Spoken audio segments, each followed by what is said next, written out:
Hello, I'm Eric Landau. Let's talk about autonomous vehicles. A law firm has made a whole series of videos about it, but today let's talk about a topic that is rarely taken care of, and that will be a prominent topic. The adaptation of our cities and what will our local governments have to do. So this video is dedicated to adaptations and even the eminent upheavals of the public authorities in this domain, particularly the local and regional authorities. The regional authorities have already been experiencing since a number of years a revolution in multimodality, and all that is urban mobility. Earlier we had a simple choice between public procurement, public service delegation.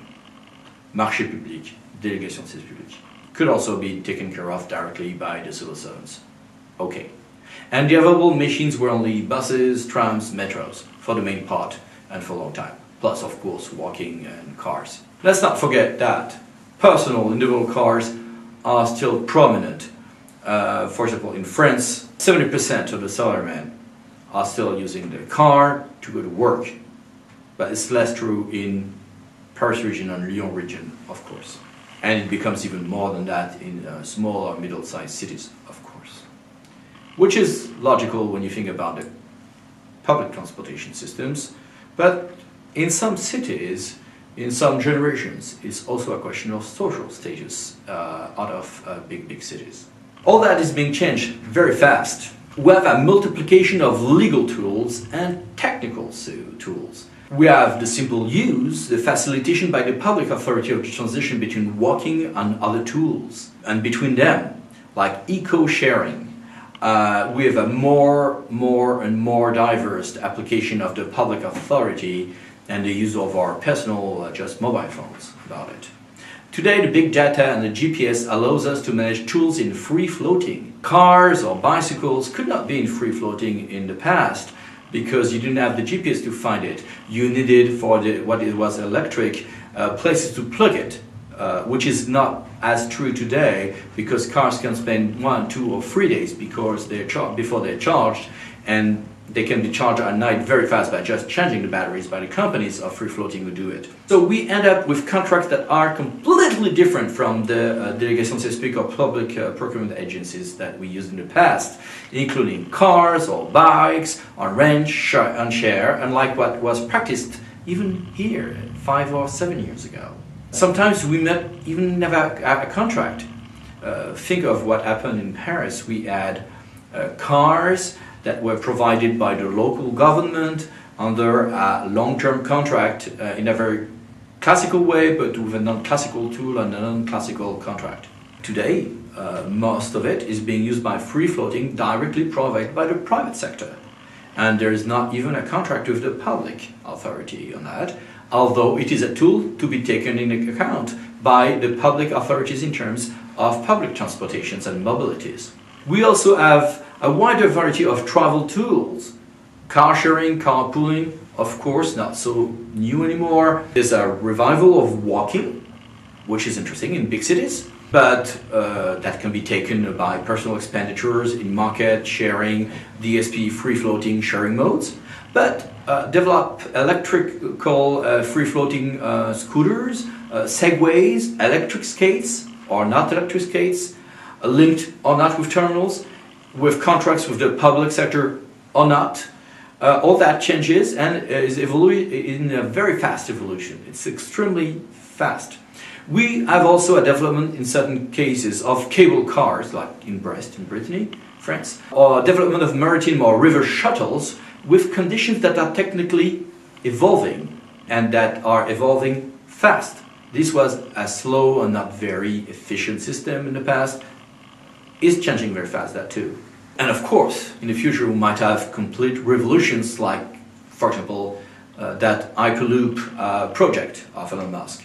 So the transport revolution of urban mobility is done with more legal tools and immense fluidity of the transition from one to the other in favor of big data, GPS and all that. So not only we have more tools, a problem of adaptation of the contracts with this, but also the user goes from one tool to another very fast. People used to use the bus or the train or the metro people today combine very fast, one on the other, and the apps help us for that. The autonomous vehicle in that is an element of making it, which is going to make its way for us, but will it be a rental system? Will it be a free-floating system? Will it be a co-shared system? Will it be individual cars? And when we'll reach autonomous level 5 cars, shall we have the equivalent of Uber or taxis that will be with no driver? On that trial basis, we have started using the buses and trams with a driver or more at level 3 or 4. And even, for example, in Douai, in the north of France, it's been experienced years ago to do level 4 buses. At first, it was even tried at level 5. Didn't work so well. Today, it's not a completely crazy futuristic thing. It's being forced and tried, experienced these days. Let's see our video about experiments. And for public transport, there's a specific framework, a specific legal base on which you can experiment. That is different from the experiment legal system for individual cars. With special hopes and special fears to be taken into account and responsibilities. Let's see our videos about it. From the point of view of the local communities, there's the community that says, oh, okay, my transport is managed in different forms, state control, public procurement, or contract with the private sector taking its risk, like DSP, the equivalent of an American BOT or English-speaking BOT. All that can be automated. Will I experiment this automatization? Will I leave the private sector do it with free-floating or something like that, which of course is not applicable to buses or tramways, but for other tools? Or a rental situation, or will I make contracts? If me, public authority, I rule it, organize it, the problem is that I will choose someone to work with me on it, which might have a business model that might reach financial equilibrium in 5 or 7 years. But in 5 or 7 years, the way to do it, technically, even financially, might be completely different from what it was in the contract originally. And the problem is that in France, and in all Europe, it's extremely hard to make your contract move from one step to another and completely change because of technical evolutions, if this is the kind of contract that needed a very precise competition at first. But that's where we are. When all the lighting of the cities used to be made by gas and went to electricity, the law at the time allowed a one-way change of the contract for the public authority to say, no. You stop using the gas, that was dangerous. You go to electricity, less dangerous at the time, but not completely safe at the time. And I pay the difference, so we'll get sure that you have the same profit margin. That was possible in the beginning of the 20th century.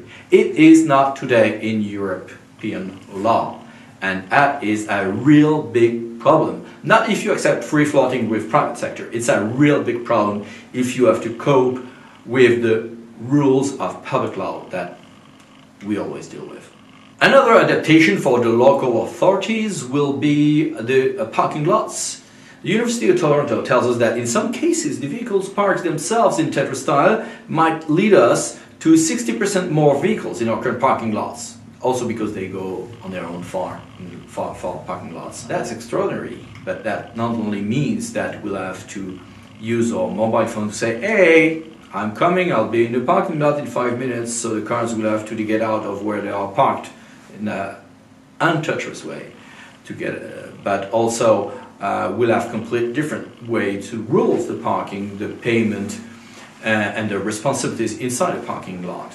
While the parking system will be changed, we also owe for a greater fluidity of the traffic and less carbon consumption provided with this new system. But our large and medium cities are experiencing today less and less cars, which has been experienced 5 or 10 or 15 years ago in the very big cities. Even in a big city like Paris or Lyon or Marseille, you have much less cars than in the past, even without going to the use of tolls like in London, but going through special lanes for buses with cancellation of a lot of car parking places and all that. This is developing today in medium-sized cities. Will all that policy be changed because we'll have autonomous cars that will bring us where we are and go back to our parking lot? Will autonomous vehicles become a new heaven for public transportation, common means of transport? Or, at the contrary, is it a way, in fact, long-term, especially with level 5, to go back to individual trips, which might completely change the relationship between the humans on the pavement and the sidewalk and the cars? While today the cars are going backwards in the occupation of space? That's a serious problem and serious way to I think, to consider. And another element is that all that means that not only the private sector and the public domain, public authorities will have to coordinate, but the fact that we have so many tools and so many ways to have our mobility taken care of means that today those who are doing electricity, those who are doing the pavements on the sidewalks, those who are doing the information and data systems and GPS systems, relay of information, those who are doing this or this mean of transport have to coordinate in a new way to take into account not only the autonomous vehicles but also all the other tools that are often dealt with in many countries in the world by separate authorities. In France, the global thinking of it is done by the state, but mainly by the regions, especially when you go from one city to another, and inside big cities, by the local governments in the way they are grouped in what we call métropole or communities. But often, we still have many people to discuss with when we have to coordinate all that. And that situation is even extremely tricky when you think about the whole Persian region for legal reasons. So not only we have revolutions, not only we have to adapt for the autonomous vehicles and to the other systems, not only we have to adapt our law, not only we have to adapt the business models on which many public means of transport are built, but also we have to group many people more than in the past to coordinate all that, which is a lot to do in a very few years. A lot to do. So one more reason for us to talk about it in our videos. So see you soon. Goodbye.